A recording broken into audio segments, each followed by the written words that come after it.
That's fantastic. Thank you very much, sir. I think we need to give this gentleman, Mr. Igwe, another round of applause because he's one of our sponsors. And thank you very much for the excellent things you said and the excellent work you're doing. I know that this is going to be an interactive section. I mean, we've agreed that they'll be asking questions, right? Do you want me to kick the ball rolling? Yeah. You want me to kick the ball rolling? Yeah. Okay, because of the excellent work you've done as sponsors, I want to ask you a question because the question is about what employers want.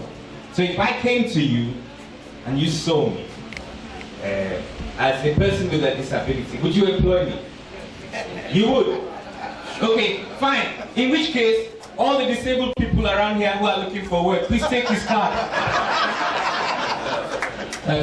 I want to say that even in our organization, there are quite a number of persons, with different levels of challenges that are working with us, and you won't even know that you have to really ask before you know that they have any kinds of challenges. I mean, they're just right inside there. I mean, natural and that. Ladies, because my mom brought me up into that. It's always ladies first, but I had to, make a special exception, and I'd like to also invite Mrs. Eunice Sampson, another of our great sponsors, to just share a few words with us, because I mean they are the ones that have allowed this event to happen. So I'd like to ask her to please speak for a few minutes. Thank you. Yeah, but just before she speaks, I want you all to prepare tough questions for her as well. I don't want it to be only me asking all the questions. But what this means is that you have to listen carefully to what Mrs. Sampson is saying. Isn't that correct? God bless you. Thank you all very much. I would say that our brother from Heritage Bank actually said a lot. On the issue of what employers want, as somebody that has been in the corporate world for close to 2 decades, I want to say that there are 2 aspects of it. The first thing really is before the job and while on the job. I want us to look at what it takes to actually be able to attract the kind of employment you want. It's also good news for all of us to know that all the major institutions in this country have committed to equal opportunity employment for everybody. So before you get a job, however, there are some issues that must be taken care of. And one of these is developing the necessary skills and capacity, because for those of us that are Christians, when Moses was complaining while he was listening to the Egyptians to free the people, he was so sure he couldn't do it. But at the end of the day, God asked him one simple question: what is that thing you have in your hand? That was what God used. So, if we don't want to be treated with pity, I'm very sure nobody here wants to be treated with pity. We have to develop ourselves and make ourselves attractive for employers of labor. Nothing comes easy for anybody, even those that don't have physical challenges. All of us have to struggle to get what we want. We do understand that the challenges are more for those with physical challenges. So what it simply means is that, people in this category need to do something extra. That is all. Just do something extra. And talking about before the actual employment, one of the things I want to stress is the need for persistence. You have to be persistent. If you know you have a corporate dream, you want to work in a corporate organizations, persistence pays. In my company, we have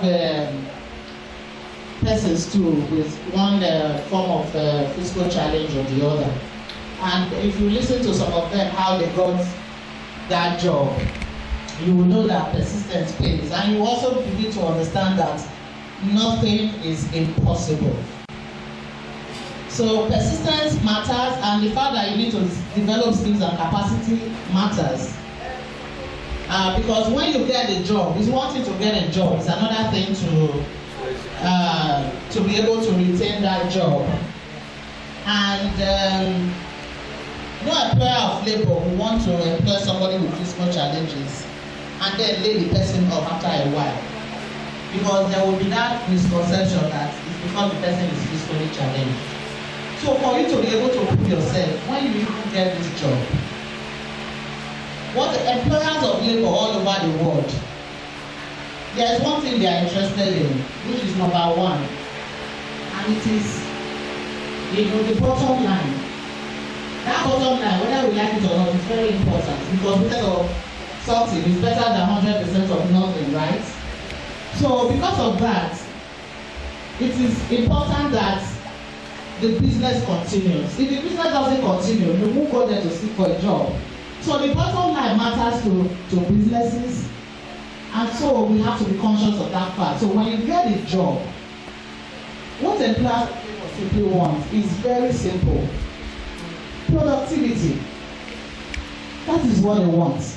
Innovation, creativity, positive attitude, like our brother already said. So once you have all this, there is no employer in his right mind that will lay you off. It's not possible. Because what they want, like they say in Pidgin, what you are looking for in Sokoto is right here, So employers of labor, they wouldn't, so long as you give them what they want, they are good. And you become indispensable. And from what we know, from what surveys and researches have proven, in fact, it's almost scientific, people that have one form of physical challenge or the other, they are the most committed employees you can ever get. Applause for that. They are the most committed, they are the most focused. They stay on that job, whatever it takes. They are focused on it, no distractions. So any person that has physical challenge that is able to secure that job, there's no saying it. The few that we have with us, we are proud of them. Really, really very proud of them. So, and even I was sharing with, some of our friends a few days ago. Even while we were in school, people with physical challenges, they were really exceptional. Really, really exceptional. So what the point I'm trying to make here is this. The sky is your limit. That is the truth. Don't give up on yourself. Don't begin to think, see those that have no physical challenge, don't even have a job. Is it me that will get a job? No. You are exceptional and you are different. Positively different. So don't allow anybody to talk you down. If they bounce you in one office, go to another one. Let me tell you, even for those that have no physical challenges, it is not every office door they knock on that is open for them, right? We were told by the National Bureau of Statistics that almost 20 million Nigerian youths are unemployed. Are they all physically challenged? They are not all physically challenged. It's the same problem everywhere.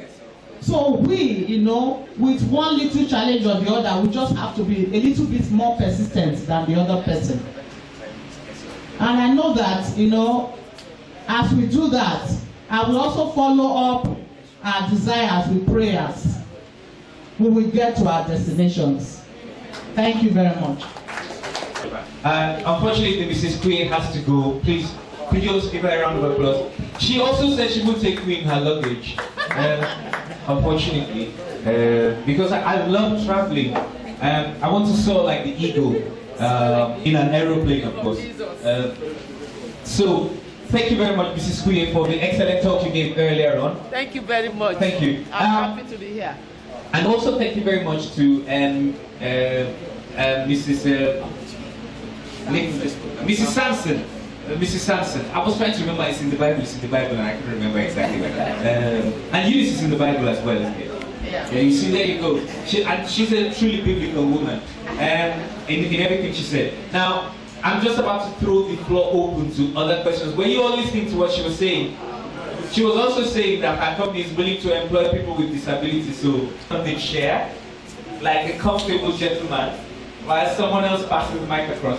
Thanks to everybody. Mine? My name is Ibrahim Yusuf Olatunji.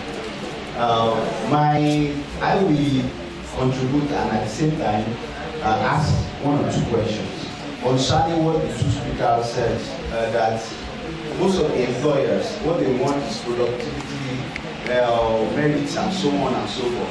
But in Nigeria case, there's the two different cases, whereby employers see disability before your merits, before your productivity. I will give two examples. For instance, one university in Ibadan, they are called for interview. Now, one of the people with disability, the guy, that man studied first degree in University of Ibadan and postgraduate from one of the universities in the US. He came back to look for a job. When he got to that university, one of the best people that were chosen for that interview. Now, the principal officer of that school said, "We are sorry, we don't have provision for leaves. As a result of that, we won't be able to employ you." Now, another one scenario is that it's the case of one man, Mr. Ayo, he's from Ogun State. The man wrote one book, and that book has been approved by two states, Oyo State, Ogun State, and Lagos State. But the problem is that they give this man condition that he has to produce one certain number. So the man don't have money to produce the copies of those, the requirements for that number of that book. Now he went to bank to borrow money. Immediately they saw him, they said, "We can lend a disabled money." Imagine the book that are approved by 3 Ministry of Education from 3 states. And I was there too. That's why I can be assure that this thing is not that it's lying. I saw those papers. Now this is different case in Nigeria where people see disability in you before what you can offer the society. But the problem I'm seeing, I think I noticed that most of these people that are in the position of authority, some of them don't relate with us. They don't really know much of our problem, and that is why they see your disability before what you can offer society. Please permit me to recognize one here. Professor Sami Tolage is one of people that I know so much. Recently, despite the fact of his position in society, the man at any time is ready to listen to you, and we have very few people like that in the society. Now, my question is that, please, how do we people with disability compete favorably with non-disabled in this kind of environment where we don't have access to most of the public, even bank. When you get, I've been to so many banks in Lagos State. I've tried to be to the bank because you hardly see one bank like accessible for people with disability. You hardly see that when you go there, you have to call 1 or 2 people to lift you, and that is a distraction to you because people will pay attention to what you are being carried on a wheelchair. It's a very serious challenge you are having. So I'm happy that we have CEOs, we have representatives for banks here. I think, and I've always been advocating for this. I've been to bank in my area. So many have approached many managers with duty. In Nigerian problems, issue of security and all that. So in a case where we are being deprived of opportunity to access public building, so how do you expect us to strive and compete favorably with non-disabled? Thank you. Yes, good afternoon, everyone. My name is Opeolo Akinola. I am visually impaired, and I am the chairman of the Nigeria Association of the Blind, Lagos State Chapter. and I'm the CEO of Euros Media Nigeria Enterprises. Now, I wanted to ask a question, but the man who spoke before me more or less asked the question for me. So I have to find a way. Now, the issue is, between the employer and the person with disability, there has to be a bridge. There has to be a kind of connection. Because you want to employ a person with a disability, and you don't want to do it as a charity move. You want to do it, this is business, you still want to make profit and all that. Now there are issues. The first issue is equipment. What kind of things what kind of adjustments do you want to make in the workplace to make it conducive for you to get the best out of your employee who is a person with disability? That's something employers have to start considering. The second side, of course, as Mrs. Eunice, I think that's Mrs. Eunice Simon, the one who, the main person I'm asking, Samson, sorry. Okay. Now she made another point. The person with disability has to build their own competence. If you look at the Lagos State Special People's Law, there's a clause there that says so percent of any workforce that has up to 100 persons should be reserved for qualified persons with disability. So if you are not qualified, you don't even have the opportunity of, well, it's not about your disability, it's about your qualification. So that those people can, the company doesn't have to lose a lot because they are going to tap, it's a social responsibility at this level. But also, like I said, there has to be service providers. And those service providers do exist. There are people in Nigeria who do accessibility jobs. We do accessibility auditing, you find out what the company does not have that would have enabled them to employ a person with disability and give them recommendations on cost-effective ways of getting it, and of course of staying on the right side of the law. So there are these issues. Now, what the question I was answering actually by speaking was the issue of cost, because when you think of employment disability, there are going to be issues of cost, there are going to be issues of attitude, and also there has to be a way of ensuring that your employees in the workplace understand disability not as people of a group of people who are inferior, but as people. So we think of equity in the workplace. How do you ensure equity? If my daughter is 5 feet tall and your daughter is 3 feet tall, I want to buy clothes for them. We don't buy the same amount of material. Yeah, so the point is, it's not the same thing. If I want to employ a person who is not disabled and I want to employ a person with disability, the kind of considerations I have in both cases will differ because of the disparity in ability. So I think employers should start thinking in that kind of direction. And of course, if you do need any assistance, you can speak to organizations of disabled persons, or, well, I do that kind of job as well. I'm not advertising. For me, it's a social call. Yeah, it's a social call. If 100 persons with disability are not employed today and I'm in this country, then it's a problem for me. So that's why I said it. And so thank you very much. Thank you very much. My two brothers are coming from the same angle at the end of the day. The issue remains, how do we address the problem of more or less like discrimination, sort of, in the workplace? Yes. My two brothers, they made very, very important points. And I'm also glad that when they spoke, I realized they are coming from a very enlightened point of view. They know what they are saying. There's no doubt about it. Employers of labor would need to make some minimum adjustments to be able to accommodate persons that have one form of challenge, physical challenge or the other. We cannot shy away from that fact. And like I said earlier, the business of businesses is to keep on running their businesses. So that government has a lot of role to also play. You know, we are... I is going to be comment. And I want to assist the corporate world by giving some information as far as Lagos is concerned. Madam made the example of Australia, where we have agencies that are caring for people with disability. I think we have started something in Lagos by way of having an agency for people with disability. And this agency is also driving the law for special people, as we call them in Lagos. What I want to advise the corporate world is to key into the implementation of the law by way of trying to amend their environment to suit people with disability. What is me? I'm living with several persons. One mine is a contribution or I trying to suggest something to the bank here.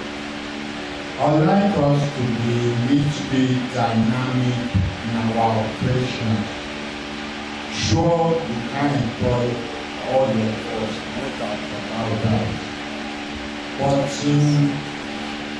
But in helping in part of your enterprise product, you can create a special fund for dynamic youth that will come forth with assistive technology for people with disability. That would be great. You can go to the universities, we have techie guys that can come up with apps that will help people with disability sitting from their home or in private, a good corner in your office, and you will achieve great results. I tell you. There's a renowned cerebral palsy man in America. His name is Bill Boxer. That's my mentor. Thank you very much. I think there's a lady who wants to speak. Good morning, I'm Dr. Nkaki Diary. I have just one or two comments for people in the corporate world. I see disability as being part, sorry, I'm talking to the lady here, sorry. I see disability as part of what should be ingrained in us. Not that people with disabilities deserve to get the crumbs of what we who are able say they deserve. That's one thing. I believe that sometimes in businesses, yes, you're looking at the bottom line, and I know that that's so important, but in looking at the bottom line, you have to look at the various products. Do you know that people with disability are also a population that also gathers wealth?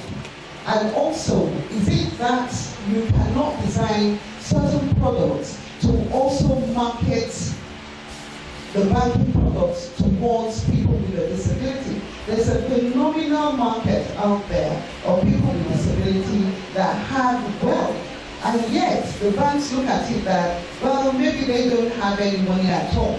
So it might be something that you want to do your research to look at, because if you're looking at the bottom line, you've already forgotten that there's a market out there that needs products and services that are not being given to those people. So it's being underserved. They are being underserved, and it could be much better than that. Apart from that, when you look at your diversity and inclusion policies in all your corporate, in all your companies, you have a diversity and inclusion policy. What are you doing about it? Because no matter what, if Lagos State says tomorrow that they're going all around and inspecting the various companies, everybody, most people will be found wanting, including the banks. Good afternoon, ladies and gentlemen. Good afternoon, ladies and gentlemen. Good afternoon. My name is Edobon Akpabio. My name is Edobon Akpabio. I'm the second vice president of NECA's Network of Entrepreneurial Women, not Nigerian Network. NECA's Network of Entrepreneurial Women. Sitting here this afternoon is to wear two caps. One as an executive member of the Association of Entrepreneurs, and also as a business person. What do employers want? That will be something for my specific category. For the association, we are a body of entrepreneurs. what our interest with people with disability is to be able to share what we are doing, to be able to get them to have a better life, which is entrepreneurship. And we have the skills and the capacities to do so. We can train, we can mentor, we can counsel, we can handhold, and we can provide you with linkages that can make your businesses to be prosperous and sustainable. That's what we do. And as such, we are reaching out to Star Children Development Initiative to probably teach us how to go about it. We really do not know how to deal with people with disabilities. We don't have that capacity. So we are working with Star Children Initiative to let us know how to do that. So we can also share in getting them to have a better life. As a business person, it's slightly difficult for us because we are in the SME group. So we are small, we are medium enterprises. We do not have that much funds or much commitments to finance for people with disabilities, because what that means for me, for someone who is physically impaired, is to have the infrastructure for such a person. And if that location is not mine, constructed by me, that means I have to devote additional funding, which I do not have. That's really difficult for us. Secondly is the fact that if it's someone that is mentally challenged, I will have to employ someone to communicate with that person, so that when we are having a meeting, when we are sharing in different platforms concerning the business, the person can be carried along. And that means that's the only, if that's the only thing that person is going to do, that is difficult for me to pay for. So we have to find a situation where we can have people with those capacities, like my sister that is interpreting here, who has other expertise, other competencies that can be in my business. So the person is actually wearing two caps, working in the business and also assisting to communicate with others that are also working in it. That can help me, to look out for others that I can employ who are qualified to work in my business. And for SMEs, many of us do not have that bridge that takes us to where these persons with disabilities that are qualified are. We do not have that platform that are made by someone that is sight impaired. He cannot see those baskets that he is making. He's a staff of Lagos State government, and he's also in my church.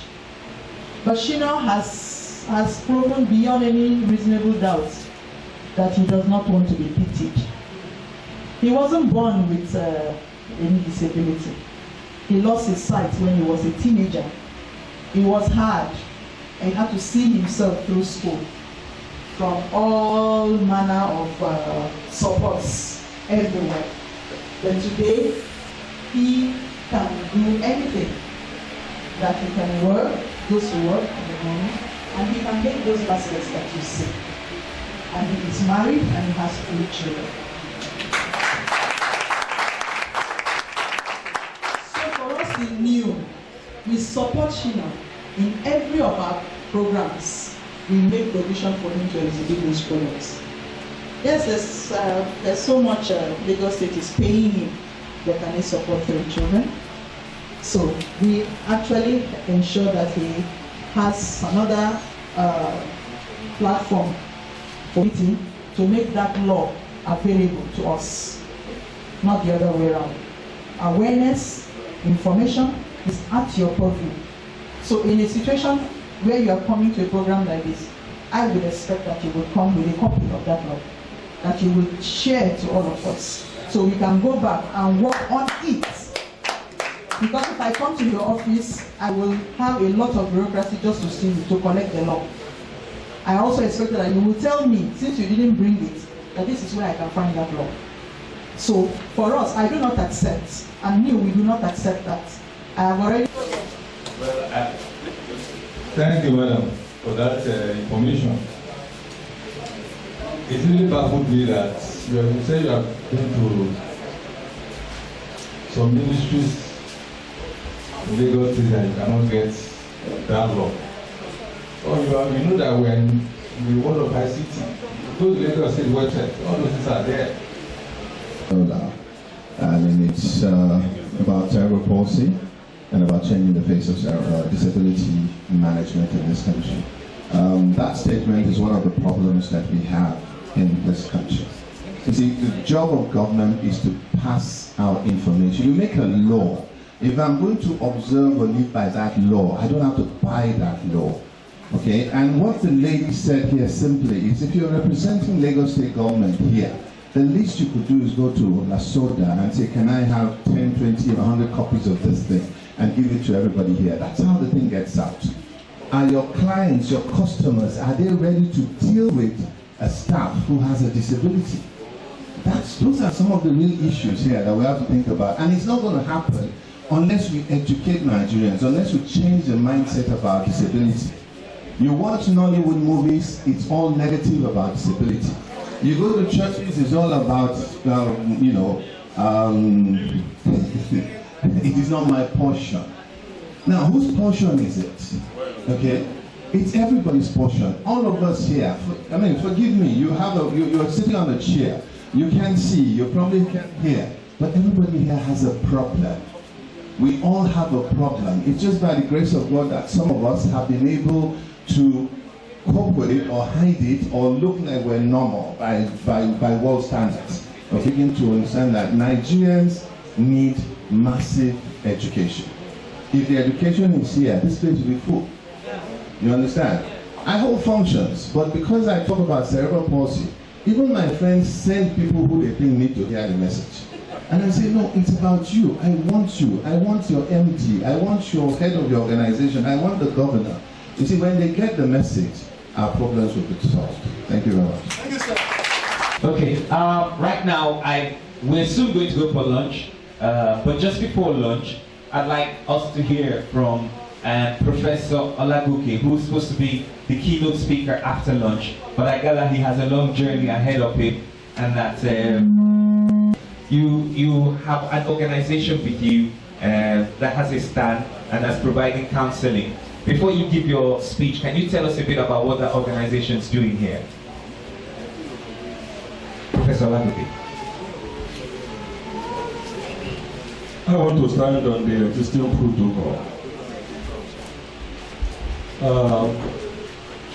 So far, it has been very, very much of information and education too.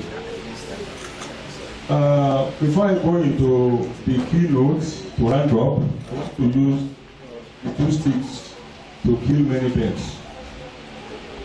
The stand there is about knowing your personality traits. Because that is the major problem we are having in Nigeria. People love power. They love to become president, governor, and all those things. But without looking inward, why have we are with that? Money is not everything. What of the attitude now? With all we have been talking here, what we need most are those people that understand and implement. That is why it's about leadership, it's about management. That is what we are having here about personality traits. So it's meant for every one of us to really go through. And I recommend 2 tests for Nigerian leaders: psychiatric test and personality test. We are not supposed to discourage them. In fact, government is even supposed to encourage them. It's your work we are doing. I should have. And so please let me go into the paper that all hold on, sir. Just before you go into the paper, sir. Yes, sir. Yeah. I'd like to say thank you very much for that stand. May I also thank the members of the panel who've been here. Mrs. Eunice Sampson, thank you very much. And Mrs. Please don't go, we are doing it together. and Mrs. Edabong. Arrest her. And Mrs. Edabong. We are doing it together. Yeah. Arrest her. Arrest the 2 of them. So So Mrs. Eunice Sampson, Mrs. Edamon Akpabio, and also the representative of Heritage Bank, who's here. What's your name, sir? Mr. Kingsley. Can you say thank you very much to the members of the panel for an outstanding job they've done? Excellent.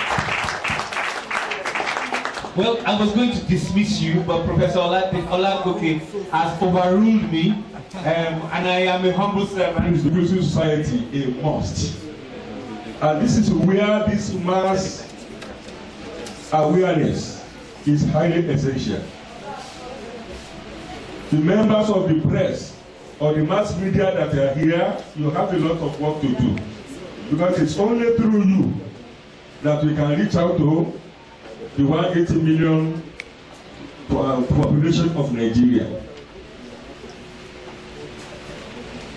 People living with disabilities are highly neglected in Nigeria. Most of them are beggars, while some of them have become hostile to the society, to the extent of assuming a kingpin or godfather to the people of the underworld. The most unfortunate part of their case is that they do not have database, accurate database. And government cannot even claim to have their accurate demographic data on board. Challenges before government and pressure groups on the cost of PLWDs, among others, are the need to have their census figures or demographic data to be able to effectively plan for them and promote beneficial inclusive society for all as a matter of must. Thank you. For some, thank you.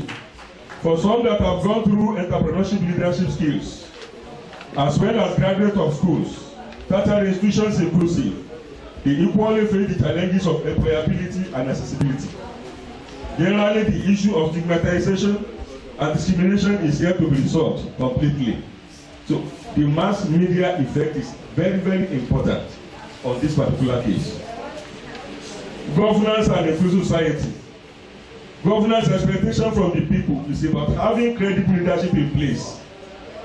Governance through conscience, due to due process and integrity, provision of basic amenities, functional infrastructures, productivity and prosperity.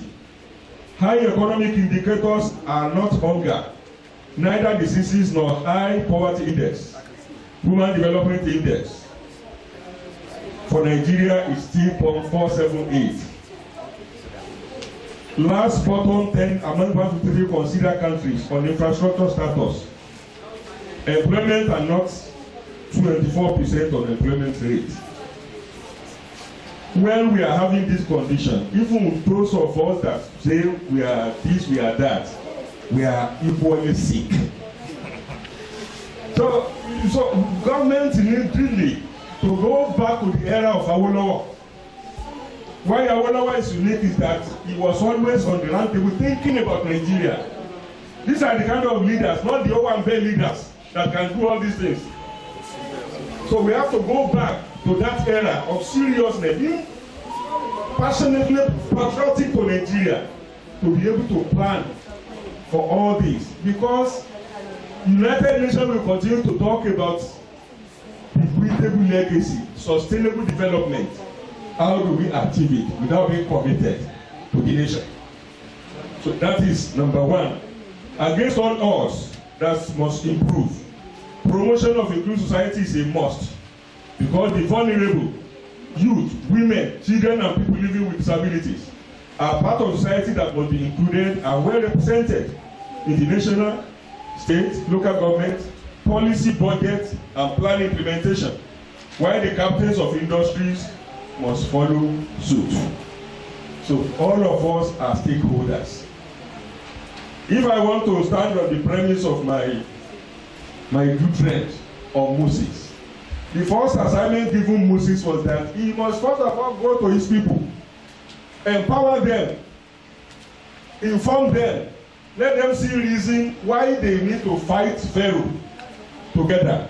Otherwise, if he goes alone, his people may not be able to identify. Why are you going to dislocate us? Are we not comfortable? It's only the learned ones among us, the well-informed among us, that know that there is a serious issue in this particular thing, A lot of people don't know. In fact, a lot of people are comfortable with respect to how they are, who they are, whereas the society has really dehumanized them. This is an area where the mass media and all of us that are personally concerned, we need to really come together and work the work. Sustainable development goals. Every nation needs to identify with sustainable development goals of the United Nations as a practical way of achieving development that will take care of the present needs without compromising the ability of the youth as future leaders to deliver development on their own, on safe environment, secure social life, as well as sustaining equitable distribution of buoyant and viable economy. To the above effect, the challenge of Millennium Development Goals, 8-point agenda 2000 to 2015, to all nations as basic and fundamental foundation to building the SDG. We failed on it. Unfortunately, Nigeria failed the MDG test despite the huge given grants for support as a result of being fantastically corrupt. Agenda, most especially in the areas of its provisions for high human development index and in the areas of promotion of inclusive society for all-encompassing development plan and implementation for PNWDS. Goal number 4 here, goal number 8, and goal number 16. They emphasize on the need to promote inclusive society. So in serious government, we want our, in fact, Lagos State, we've always been excelling. We've always been excelling. Even when there was collaboration to do things, you know that, you stand alone, and that was why you are not rubbish during the AD period. So we all respect you and we expect the best from this place. But if we are to really encourage you, we must not praise you so much on what we are doing. You have that ability to do better. That is just it. And God will continue to help you. Where there is redevelopment of grants, the following indications will manifest in people's welfare, peace and functional system, employment for the jobless, functional education with adequate facility, and effective health care service delivery, and conducive environment for investment. So until we are having all these indicators of grants, we are not yet there. When you are able and you are suffering, you are starving, and somebody, the general body goes will tell you that sun shall shine on those who need them, who stand up first, before it shines on those that need that under them. So if the able ones are still crying, I don't know, that is why government will need this to really stand up and support all these people that are willing to really effect positive changes. That is what I'm trying to say.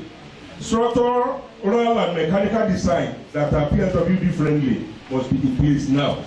So all our designs, we must change our thinking now. We must include all these people in our various design we want to put in place. Promotion of inclusive society has top on the agenda of government, CEOs, employers of labor, for the society with specific reference to goals number 4, 8, and 16. Measures that will mitigate against accidents, epidemic and good medical services for prevention and cure to alleviate and empower PWDS, as well as preventing others from increasing the fold.